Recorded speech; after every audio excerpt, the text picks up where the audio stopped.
I drink.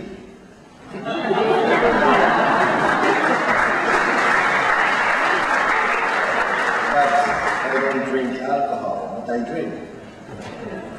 So, on the cultural dimension, I think that when we think that to go to drink is to have alcohol, we have to widen our horizon.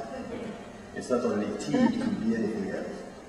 Now, just one response to all the business that we had here in this country.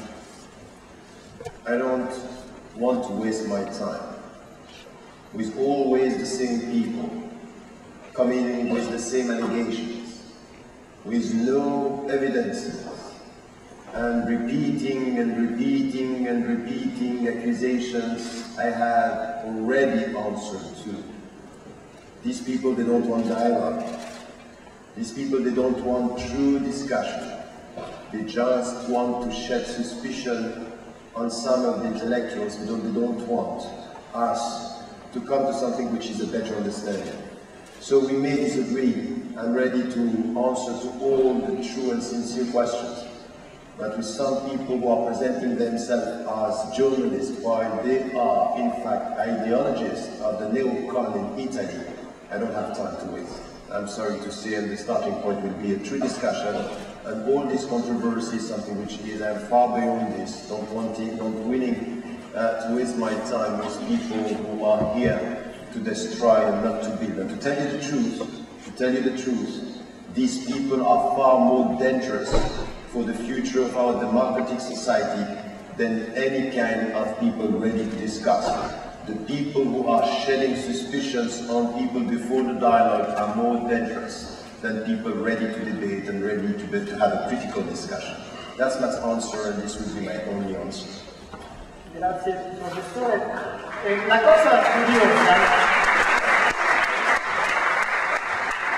e interessante alla quale assisteremo voi ed io è che questi due intellettuali così diversi tra loro, direi che praticamente si conoscono oggi, si conoscono nel confronto di oggi. Sarà interessante quindi vedere come si sviluppa.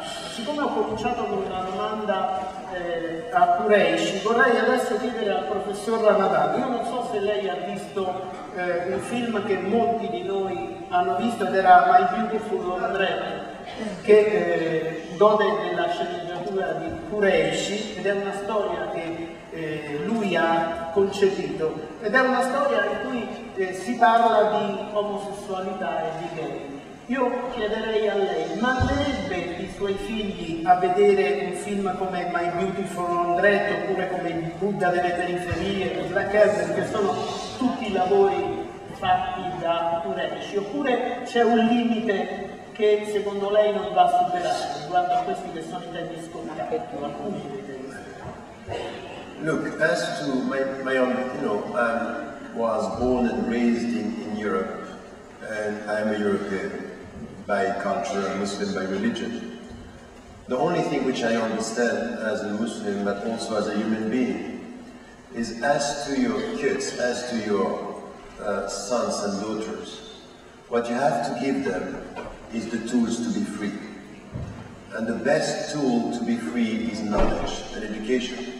So what I am trying to say to my kids is get knowledge, get education, and then choose for yourself.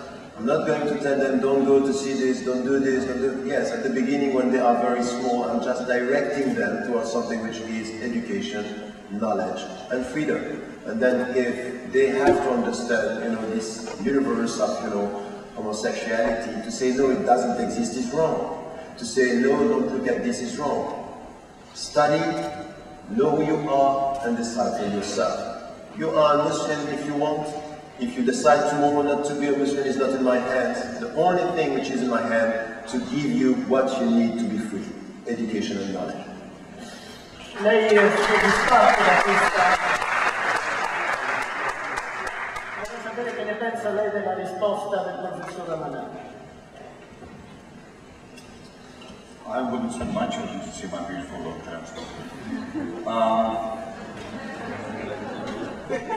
It seems to me that as parents, Mr. Ramadan and I would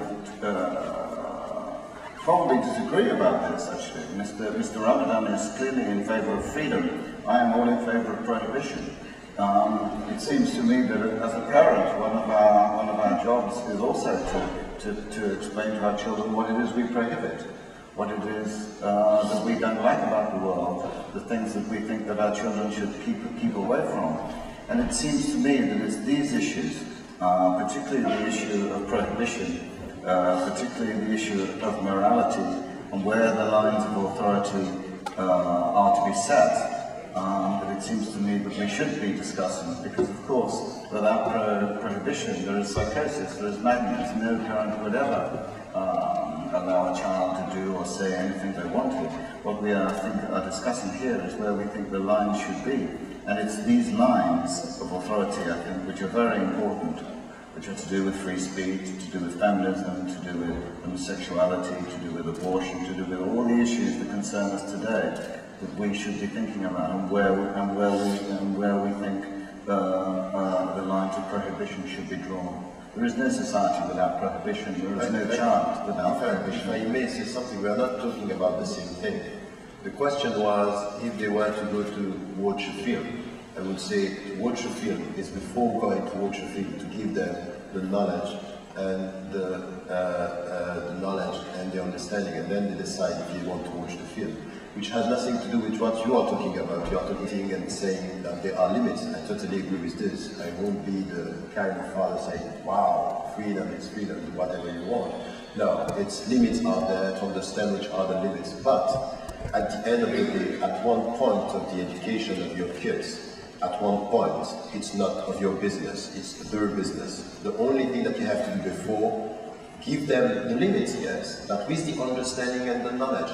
I want my son and my daughter to know why I think it's not good, but at the end, she or he has to say it's not good for me. So there is a way where you go with your sons and daughter as parents within the religious education, for example, and at one point say, look, I did my job, now it's your own way to decide.